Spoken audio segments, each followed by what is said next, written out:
for me, is my idea of consciousness. God is not a thing. It is within everything and outside of everything. So I believe that God is unchanging, is therefore pretty much everything I'm seeing has an element of God, but you couldn't call it God because everything changes. You, me, where we're sitting, this river, this planet has a life cycle, birth, death. But my feeling about God is that it exists beyond that, beyond those laws of nature. It was somehow, it is somehow separate to the laws of time, matter, space. And that's about as close as I've come to any realization of what God is. I don't see God as a bearded chap, although I used to for many years. I was brought up in a Church of England family, went to Sunday school. My father's quite religious. And I remember at the time, in fact, someone saying to me, you know, most of you who are here at church, by the time you're 21, 22, will fall away from this. And it's a sad fact, but very few will stay on that narrow path. And I remember thinking, there's no way I'll be one of those. There's no way. I'm not going to fall away. I'm not going to do that. I'm not going to be one of those. And I have. But funnily enough, I probably feel like the path to discovering why we're here, who we are, what it's all about, is truly a narrow path. I don't think many people follow it. But around 14 or 15 was when I thought my father's idea and this church's idea of what God is just doesn't make sense. How can only 5% of the world be admitted into heaven under these laws? Why is it that they're largely wealthy white people are the only people sort of heading there? There's too many questions unanswered, and every time you put forward, when I was 15, say, or 16, every time I put forward the question, it would either come back to me as, well, the Bible says, or have faith. You just have to have faith. And so around about that age, I thought, it's not good enough for me. The idea of just have faith. If I have a question, I should feel sated. I do believe there is an element of faith to life. There's an element of God is unexplainable. It is a concept. No one can actually say it because it's beyond words. It's an experience. God is an experience. I meditate. I was introduced to meditation about 15 years ago, and I meditate twice a day. And if I ever feel close to knowing what God is, it's somewhere in the boundary of that half-hour period, twice a day when I meditate. I think the basic idea of the meditation I do is to quieten the mind, to just let all that instrument calm down. And I sometimes have experiences where I feel a little out of body, a little time. Ideas of Hugh Jackman as a father, as an actor, all those roles we play just seem to melt away. And somewhere in there is where I have some glimmer, some glimpse at what God is.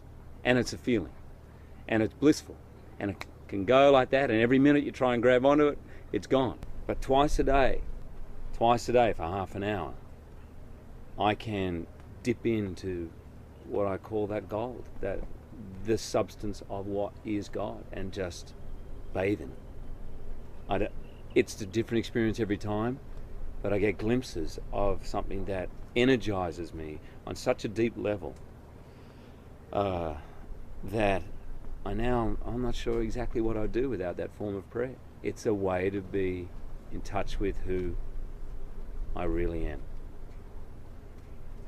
Much of our life, our experience of this body, of being in this creation, is of duality.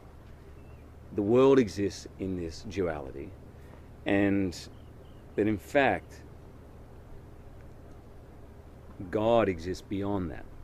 As a child, God was very much me wrapped up in good and evil, God and the devil.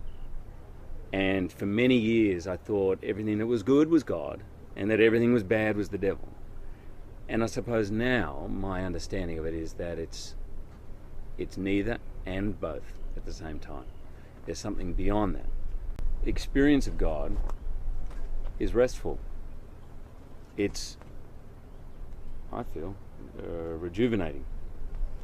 I think modern day life, I often feel quite tired and quite run down. I wrestle with this all the time.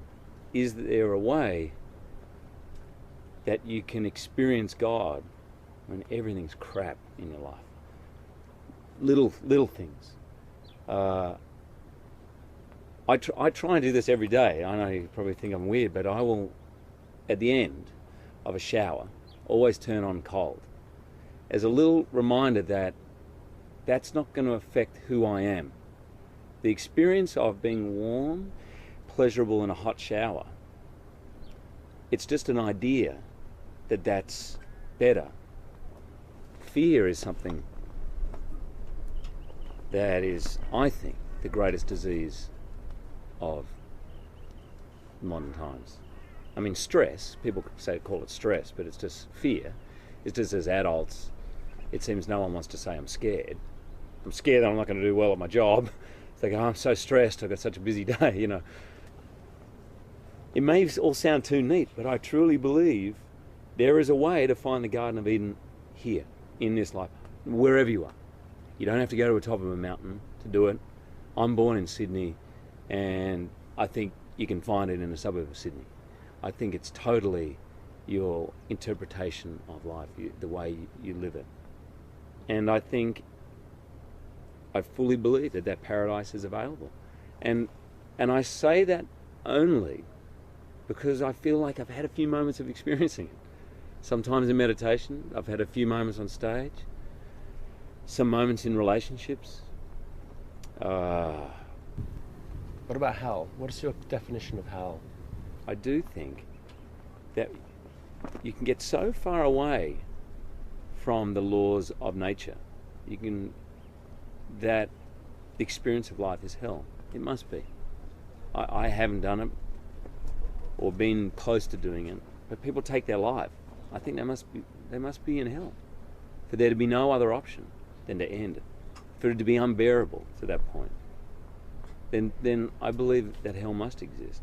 They must feel so absent from any feeling of peace, truth, bliss. Not only that they don't experience it now, but that they never will, that they end their life. There must be hell on earth. That must be the definition of hell.